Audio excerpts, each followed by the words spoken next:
You were never supposed to find that phone. His words slice through the silence like glass on tile. It's 3 a.m., and the only light in the kitchen comes from the fridge door I forgot to close.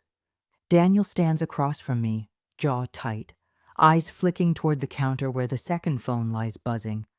Again, with a heart emoji notification. My name is Margaret. I'm 45 years old, I say softly, and I thought loyalty meant patience. The phone vibrates once more. Lighting his face in short, guilty flashes, I pick it up, scroll through the messages from someone saved only as S, and stop at two transfers, $14,800 and $6,200, both sent within the last month. My fingers tremble, but not from fear. Consulting fees? I whisper. He opens his mouth, then shuts it. Mask slipping just long enough for me to glimpse the man behind the charm. The silence grows thick. He takes a step forward, ready to explain, to twist. But I've already seen enough. The betrayal isn't loud. It's surgical, precise, cold. And in that still kitchen, under that pale light, I realize something I never had before. I might be quiet, but I'm not blind. But that night was only the beginning. The truth would cost far more than money. What would you do in my place? Walk away or wait to see how deep it goes? Stay. The reversal lands fast, and every lie has a receipt. Subscribe for more Dignity First stories where karma speaks louder than tears and truth always wins. No matter how long it hides, for 20 years, people called us steady. Daniel and I were the couple others leaned on. Reliable, predictable, safe. He was the senior bank manager who wore trust like a suit. I was the high school guidance counselor who never raised her voice. From the outside, we looked unshakable. Inside, I was slowly being erased. Daniel, 47, is the kind of man who charms cashiers, waiters, and neighbors. He has a way of making others feel seen, just never me. Every time I'd ask about a missing transaction or a late bill, he'd laugh and pat my hand. Relax, Maggie. It's handled, and I'd swallow it. Because that's what loyal wives do. They trust. But trust became a leash. He managed the bank accounts, the passwords, even the thermostat. You're not good with numbers, he'd say. Moving my hand away from the laptop, I stopped arguing. Instead, I started watching. Patterns emerged. Unexplained withdrawals, business dinners that didn't add up. Weekends, he worked late, while I waited with cold food on the table. My closest friend through all this was Eleanor, 72, retired paralegal. Sharp as glass, she'd sit with me on her porch, sipping tea strong enough to wake the dead. And listen, men lie, she said once, squinting into the sun. But documents don't. I laughed then, thinking she was just cynical. I see now she was handing me a survival manual at school. I helped other people's children find direction. Scholarships, internships, confidence. At home, I lost mine. The irony didn't escape me. I could coach teenagers through emotional crises, but couldn't name my own discontent out loud. I called it loyalty, but it was fear. Fear of chaos, fear of shame, fear of admitting the truth. Daniel's control wasn't violent. It was precise. He'd correct me mid-sentence in front of friends. That's not quite what happened, honey. Everyone laughed. I learned silence. He'd praise me to others for my kind heart, as though kindness were a euphemism for obedience. And for years I obliged, because I believed endurance was love. Then came the restlessness, the quiet kind that hums beneath your ribs. I started noticing the way he locked his phone when he left the room, the way he smiled at his screen longer than he smiled at me. I ignored it because noticing meant confrontation, and confrontation meant collapse. But denial has an expiration date. That clarity arrived disguised as a buzzing phone under a pile of laundry. I sat at the dining table with a yellow legal pad. The kind Daniel said made me look too official. Fine. Tonight, I was official. Our joint account showed $122,000 in savings. Respectable, steady, My pension brought in $1,400 a month. His salary, $7,800 after taxes. On paper, we were comfortable. In reality, comfort had holes over the past 6 months. $21,000 had vanished, labeled neatly as consulting fees. Not once had Daniel mentioned a side project or financial advisor. Each payment went to an account ending in 4729. Not mine, not ours. The precision of it chilled me. $3,500 here, $4,200 there. All on Fridays, always before midnight. 2 proof props glared from the pile. The missing debit card I thought I'd misplaced. And a duplicate SIM registered under his name. My stomach nodded. These weren't accidents. They were architecture, deliberate, layered, concealed. I wrote the math in columns, circled figures, drew arrows between accounts. This wasn't about greed. It was about clarity. Every unauthorized withdrawal was a boundary crossed. Every consulting fee was a story he'd never told. For years. He managed the numbers because he said it stressed me out. Now I saw the truth. Control disguised as protection. The ledger became my mirror for the first time. I could see our marriage in hard data. No emotion, just transactions and silence. I thought of Eleanor's words. Documents don't lie. She was right. Numbers were the only ones still telling me the truth. I didn't know then that one of those transfers had been made the same day he told me we couldn't afford our anniversary trip. 2 days later, while folding laundry, I heard a faint buzz beneath Daniel's jacket. At first, I thought it was my phone on the counter. But the sound came from inside his pocket, low, rhythmic, insistent. I pulled out a slim black phone I'd never seen before. My breath caught. Daniel was in the shower. The screen lit up again, a heart emoji. The passcode took me one try. 1977, his birth year. The device opened like a confession. Messages filled the screen. Can't wait till you're mine completely, one read. Signed S, another. That weekend was perfect, I scrolled. Numb, there were photos, candlelit dinners, hotel rooms. Her face blurred in reflections I wished I hadn't noticed. Then the receipt, the Watermark Inn, Charlottesville. 4:30, the date? Our anniversary. My pulse didn't race. It slowed, heavy and precise. It was the stillness of final comprehension. I sat on the edge of the bed, phone in hand, hearing the shower run like background noise in someone else's life. For 20 years, I'd asked gentle questions. Is everything all right? Did the transfer go through?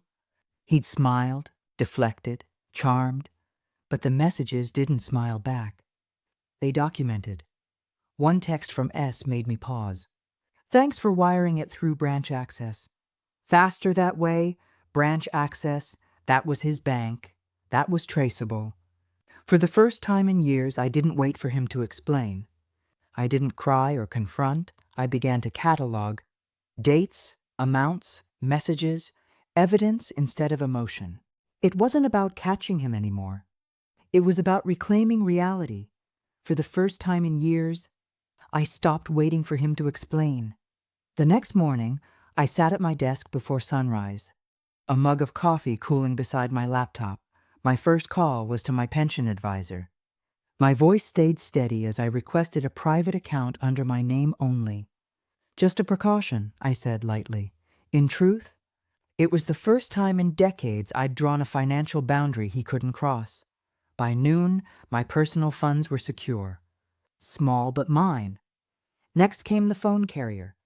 I gave them the number from the secret phone. The representative hesitated. That line is registered under a business account.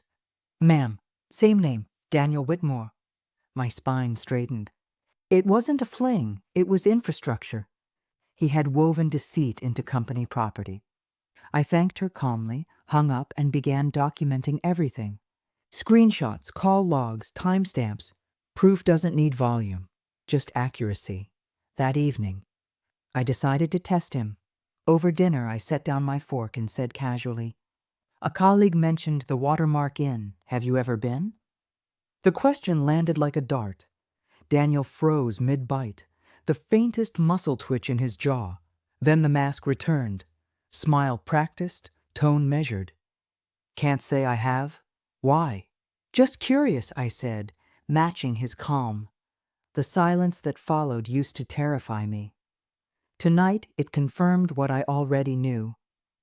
For the first time in years, I wasn't scared of his silence. I understood its language. It meant control slipping after he fell asleep. I sat in the dim light of my study, forwarding every screenshot, receipt, and statement to a private email address. One folder labeled documentation, another truth. It wasn't vengeance. It was insurance. My heartbeat was steady, my resolve clean, but men like Daniel don't crumble. They escalate. It started with a shift so subtle, I almost missed it. Daniel's voice lost its warmth. Not anger, just calculation. His questions turned into audits. Why were you at the post office so long? Did you move anything from the filing cabinet? He was no longer performing husband. He was managing exposure. A week later, $5,000 disappeared from our joint savings. The transaction note read, temporary investment, to be reconciled. When I asked, he smiled thinly. Just moving funds for liquidity. You wouldn't understand. Maggie. The old me would have backed down, embarrassed. The new me wrote the date in my ledger and circled it twice. Then I found the attorney's card in his coat pocket. Embossed, expensive, Richard Keene, family law. I stared at it for a long time before slipping it into my notebook. He wasn't protecting our marriage. He was positioning himself for its autopsy. The gaslighting followed like clockwork. You're acting paranoid, he said one night after catching me near his desk. You've been reading too many mystery novels. I wanted to laugh. Instead, I tilted my head and said quietly, maybe. He didn't notice my phone recording every word. A few nights later, he hosted a dinner. A carefully staged performance, laughter, wine, charm. Our friends saw a devoted husband carving roast and complimenting his wife. I saw a man crafting witnesses. Every toast, every smile was evidence he could later point to. See? We were fine, but Eleanor noticed. She always did. She pulled me aside as she was leaving, her hand resting on mine. He's setting up a paper defense, she whispered. That lawyer's for him, not you. Get your records in order before he changes the locks. Her words landed hard. And right on time, the next morning, I logged into our accounts, access denied. The joint account was closed for fraud protection, I called the bank. And the representative said politely, Mr. Whitmore authorized the transfer to his primary account. We're processing verification. I felt a strange calm. There it was, the final confirmation. Not just betrayal, but premeditation. Daniel wasn't reacting. He was executing a plan. But what he didn't understand was that he'd trained me for this. 20 years of watching, of noticing details he thought I missed. That night, he poured himself whiskey and sat across from me at the kitchen table, smiling like a man who'd already won. You've been distant, he said, almost tenderly. I hope you're not listening to Eleanor again. She's always had a thing against men. I looked at him. Really looked, every polished word, every gesture. Every ounce of confidence built on the assumption that I would fold. Don't worry, I said softly. I'm done listening. When he went upstairs, I retrieved my folder, copies of statements, the attorney's card, screenshots of the secret phone. I slipped it into my bag. Tomorrow, I wasn't calling. I was going. He thought he'd shut me out of the bank. He forgot one thing. I still knew how to walk through a front door. That's when I met the first person who finally told me the truth. The next morning, I walked into the bank Daniel had managed for over a decade. The same glass doors I'd passed 100 times as the dutiful wife bringing him lunch. This time, I wasn't delivering sandwiches. I was delivering facts at the reception desk. I asked to see the branch manager. Mr. Carter, please. My tone was calm, professional. When he appeared, I saw the flicker of recognition. Daniel's wife. the smiling woman from company events. "How can I help you, Mrs. Grant?" he asked. "I'm not here to accuse anyone," I said evenly. "I'm here to verify." I slid across a folder. Copies of statements, the secret account ending in 4729, and a list of wire transfers labeled under my name. He read quietly, his brow furrowed. Then he exhaled, long and heavy. "Mrs. Grant," he said carefully, "there have been multiple authorizations from your joint account, under your name, but these signatures, they aren't yours, are they?" My pulse didn't rise. I just looked him in the eye. "No, they're not." He nodded, the air thick with understanding. "You'll need to file a formal report. This may constitute forgery." The word landed like a verdict. Clean, final forgery, proof that I hadn't imagined the deceit. Eleanor came with me that afternoon to meet a family attorney she trusted. Ms.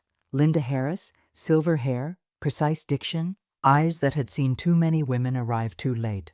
I laid everything on her desk, transfers, receipts, screenshots. She read in silence, then looked up.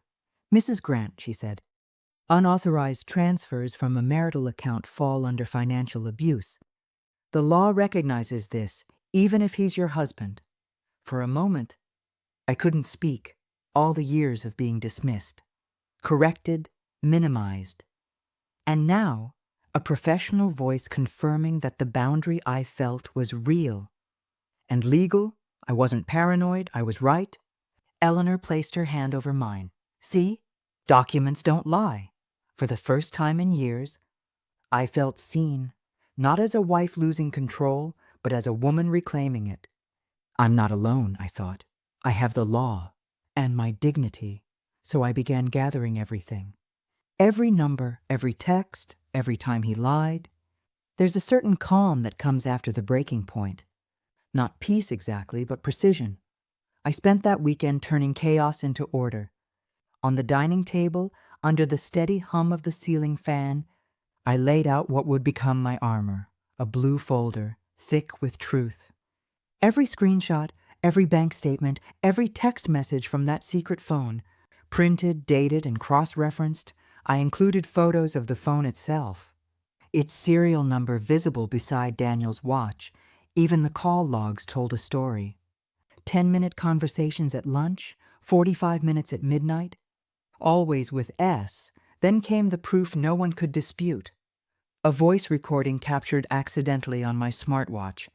Daniel's voice, sharp and unguarded.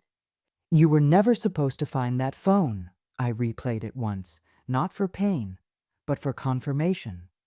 The man I'd trusted for 20 years had confessed without realizing it. I labeled everything in order. 1, transfers. 2, messages. 3, receipts. 4, audio. Each page bore a small sticky note with the date, time, and cross-reference. Eleanor sat beside me, silent but steadfast, her eyes scanning each sheet like a witness to the truth being rebuilt. When the folder was full, I made 2 digital backups, one on a flash drive, one uploaded to encrypted cloud storage, the flash drive. I slipped into an envelope marked "Legal, Private," and tucked it inside Eleanor's sewing basket. She smiled faintly. "Men underestimate what grandmothers can hide," she said. For the first time in months, my mind was clear. My emotions were still tangled. Sorrow, disbelief, exhaustion. But my logic was sharp. Order was my antidote to betrayal. Each piece of evidence was a boundary I'd never let him cross again. I put everything in a single folder for that night. The validation came sooner than I expected. 3 days later, my phone rang just after noon, Ms. Harris's voice was calm but edged with gravity. "Margaret, the bank completed its internal review," she said. They confirmed 3 wire transfers totaling $21,000, all authorized with falsified signatures. Daniel's access to the joint account has been suspended effective immediately. For a heartbeat, I couldn't breathe, not from shock, from validation. It wasn't suspicion anymore. It was fact forgery, not paranoia, financial abuse, not misunderstanding, Ms. Harris continued. They've scheduled a preliminary hearing in 10 days to determine restitution and potential disciplinary action. I'll represent you there. That afternoon, Daniel came home early, face tight, energy storming through the door before his words did. "You ruined everything," he shouted, slamming his briefcase onto the table. "Do you have any idea what you've done to my reputation?" I stood at the counter, steady. "No," I said quietly. "I preserved what's left of mine." His eyes flickered. Anger curdled into fear, but he turned away. Muttering about lies and betrayal, I let him talk. Words were his weapon. Silence was mine. That night, I sat with Eleanor on her porch, the air heavy with summer heat and anticipation. "He still thinks this is about embarrassment," I said. "He doesn't understand. It's about truth." She nodded slowly, and truth always outlives the performance. I watched the moonlight glint off the edge of the blue folder in my lap. Every document inside now officially recognized. The stakes had changed. There would be no quiet settlement, no manipulation behind closed doors. The hearing was set, the audience would be real. And the mask he wore so well was about to crack in public. And he still thought he'd win because the hearing would be public. The courtroom smelled faintly of old paper and lemon polish, a place where facades were stripped down to facts. Rows of strangers filled the benches, murmuring as the clerk called our names. Whitmore v. Whitmore, financial misconduct hearing. My palms were dry, my focus razor sharp. Daniel entered with the ease of a man used to being respected. His navy suit was immaculate, cufflinks gleaming. He smiled at everyone, even me, as if charm could rewrite evidence. Beside him, his attorney carried a slim folder, far too thin for truth, Ms. Harris leaned toward me and whispered, "Let him perform. Truth doesn't need theatrics." When the judge, a woman with calm gray eyes, called for opening statements, Daniel stood first. His tone was honeyed, almost wounded. "Your Honor, this is a misunderstanding between spouses. A bookkeeping mix-up that's being blown out of proportion. I've worked in banking for 22 years. I'd never risk that over something trivial." He gestured to me, smiling. "Margaret's been under stress lately. She's misinterpreting some numbers?" Polite chuckles rippled from the gallery. I stayed still. "Ms." Harris rose next. "Your Honor, my client brings no exaggeration, only documentation." She gestured for me to step forward. My knees didn't shake. I placed the blue folder on the evidence table, its corners squared like a declaration. The judge nodded. "Proceed, Mrs. Grant." I opened the folder. One by one, I laid out the pieces, printed bank transfers, all labeled with my forged signature, text screenshots from the secret phone, the receipt from the Watermark Inn, dated on our anniversary. Then, from the last pocket, I took out a small digital recorder. The judge raised an eyebrow. "Audio evidence?" "Yes, Your Honor, my husband's voice." I pressed play. The courtroom went silent. "You were never supposed to find that phone," Daniel's recorded voice said. Sharp and unmistakable, the sound echoed off the paneled walls, hanging in the air like a verdict before the verdict. Gasps rippled through the room. Someone whispered, "That's him." Daniel's composure cracked. A twitch, a swallow, a flash of something animal behind the practiced calm. His lawyer fumbled with papers, flipping through printouts that suddenly seemed useless. Ms. Harris handed up the corroborating documents. 3 forged wire authorizations totaling $21,000 confirmed by the bank, supporting testimony to follow. "Mr. Carter?" the judge said. The branch manager stepped forward, adjusting his tie. "Your Honor, as part of internal compliance, I reviewed the authorizations. The signatures on file were not created in person. They were copied using internal forms, a breach of protocol, Mrs. Grant's name was used without her presence or consent." The judge leaned back, expression hardening.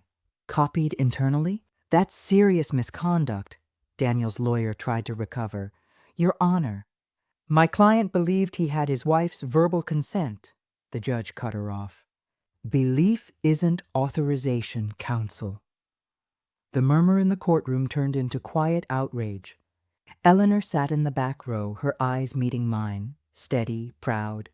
Daniel's face shifted from panic to pleading, then to fury. "You're doing this to destroy me," he hissed under his breath. I met his eyes. "No, Daniel. You did that yourself." The judge's ruling came down clean and sharp. "Effective immediately, mister. Whitmore is restrained from accessing any marital funds pending a full investigation. All accounts under review will remain frozen until resolution. Additionally, this court refers the matter to the Financial Crimes Division for potential forgery." A low hum filled the room. Disbelief, relief, justice mixing into something almost electric. Daniel tried to interject, but the judge's gavel cut through his words. "That will be all, Mr. Whitmore." Miss Harris placed a gentle hand on my shoulder as the clerk finalized the order. "You did exactly what you needed to," she said quietly. I turned back to Daniel, whose charm had evaporated into raw disbelief. He had built his power on my silence, and now silence had become my weapon. As the bailiff escorted him toward the hallway, I spoke softly, just loud enough for him to hear. "You were never supposed to underestimate me." Eleanor's faint smile from the gallery was the punctuation mark the moment deserved. The entire courtroom seemed to exhale. The judge rose, files gathered, and the clerk announced the recess. As the room emptied, people glanced my way, not with pity, but with respect. Outside the courthouse, the air felt lighter, as if the world had been holding its breath too. Ms. Harris joined me on the steps. "That," she said, "was dignity served." I looked at the courthouse doors closing behind us. Justice hadn't made me happy. It made me whole. He tried one last trick and failed. Just when the air in the courtroom began to settle, Daniel leaned toward his lawyer. Whispering something sharp, she stood. "Your Honor, the defense would like to call a new witness, Ms. Lorna Pierce, Mr. Whitmore's former assistant." A ripple of tension crossed the gallery. The woman approached the stand, avoiding my eyes. "Mrs. Whitmore verbally approved those transfers," she said quickly. "I was there when she did." Daniel sat back, smirking, his last card on the table. Ms. Harris didn't flinch. "Your Honor, may I present Exhibit 27? She handed the clerk a USB drive moments later. CCTV footage from the Academy projector played on screen, time-stamped, crystal clear. I was at school that day, teaching a literature class. Surrounded by students and logged in on the attendance system. Silence. Then the judge turned to Daniel. "So while your wife was on record teaching, she supposedly approved 3 wire transfers from a bank branch across town?" Daniel's smirk collapsed. The judge's tone was steel. "Enough." Lorna's eyes dropped. Daniel slumped back. The polished veneer cracking for good. The false story had evaporated. And the documented truth stood tall. After that day, everything changed. The gavel struck once. Final echoing, "Mr. Whitmore," the judge declared, "this court orders full reimbursement of $21,000 plus legal costs. Account access remains suspended pending further investigation." Daniel didn't look at me. He stared at the floor, the mask of composure long gone. The same man who once dictated every thermostat setting now needed permission to withdraw gas money. Outside, Ms. Harris handed me a copy of the judgment. "You did everything right," she said. "Clean, documented, undeniable. Within a week, the funds were restored to a temporary escrow account. The house deed, transferred under attorney supervision, now carried one name, mine, for the first time in 20 years. I wasn't signing with someone, I was signing for myself. The quiet that followed wasn't hollow. It was the sound of boundaries settling into place. Eleanor arrived that evening, tea in hand. "Justice takes patience," she said, lowering herself into the armchair. I exhaled, really exhaled, for the first time in months. So does self-respect. We didn't toast or cry or make speeches. We just sat. Two women who knew the cost of endurance and the worth of evidence. Outside, autumn leaves brushed the porch like a quiet applause. Daniel's investigation would drag on, but it no longer involved me. I learned that setting boundaries isn't revenge. It's self-respect made visible. What would you have done in my place? Confronted him that night? Or waited until the proof was undeniable? Tell me below. Every story like this carries a lesson. Trust your instincts, but back them with evidence. Because no one, and I mean no one, deserves to be dismissed for asking fair questions.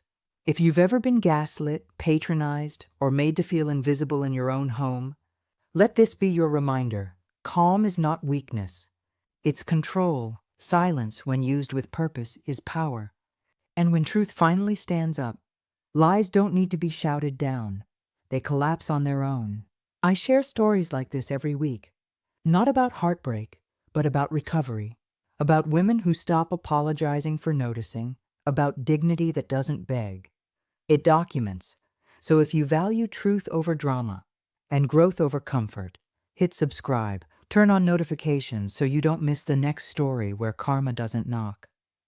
It walks right in. And before you go, I want to know, which city or country are you listening from? Let's see how far clarity, courage, and dignity can travel. Because sometimes the quietest revenge is peace that stays. Subscribe for more dignity, first stories.